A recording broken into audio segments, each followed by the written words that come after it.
Ask about Jay. The 3 years that he's been here, what are the Bengals losing by losing Jay Gruden? I think obviously we're losing a good offensive coordinator. Congratulations goes into effect for himself and his family. But he's done great things with this offense in 3 years, and we're going to miss some of that. A guy like that who calls the plays and you go out 3 straight years, gets finger pointed at, and you got a fandom going, good riddance, take off, we're done with you. You know how fandoms can be. Was there something to what he did that you felt held back this offense in the playoffs? No, it's tough. Obviously in his position, he's going to take the blame if the offense doesn't perform, and it just so happened to be that it's come in the wake of the playoffs every year. But the fans are the fans, and as much as they support us, they also like to point the finger, and I'm sure it's been pointed at myself many a time. So, at the end of the day, we did accomplish a lot this year as an offense, and hats off to him and what he's been able to do with 3 years. Hugh Jackson takes over as offensive coordinator. From your experience of dealing with Hugh, what are the Bengals getting in this offensive coordinator? I'm excited. Obviously, the guy's been in the building, in the system for a couple of years now. He's been a head coach, been an offensive coordinator, been around the league a long time. From what I know of Hugh, he loves to run the football. He knows what to do with the ball, who to get the ball to, and how to win games. So I'm excited about it.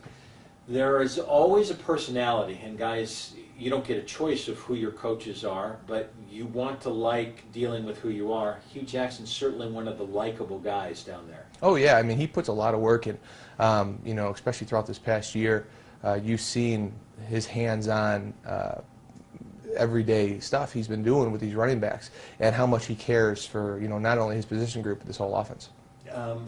As you look at where this team has to go, and change is always inevitable, you have to figure out how to get to that next level. Does this help you get to that next level? I think just another year. Obviously, we've shown what we can do with Andy and with our receivers, and then now drafting some younger, explosive guys, running back, receiver, tight end. So I think Hughes has that opportunity to see what we've been able to do, what we've kind of stumbled upon, and I think with his mindset, I think we'll be able to go far. He's kind of an innovative, open thinker. Do you want guys coming in who want players' opinion on what works and what doesn't work? A little bit. Obviously, we're the guys that play the game, and for somebody like myself or Whitworth or Dalton to come off and say, well, this isn't working, I think this works, and for a guy to really take that and look at it and say, this might work, rather than just has his own philosophies and doesn't care about what anybody else thinks. Obviously, that's a good thing.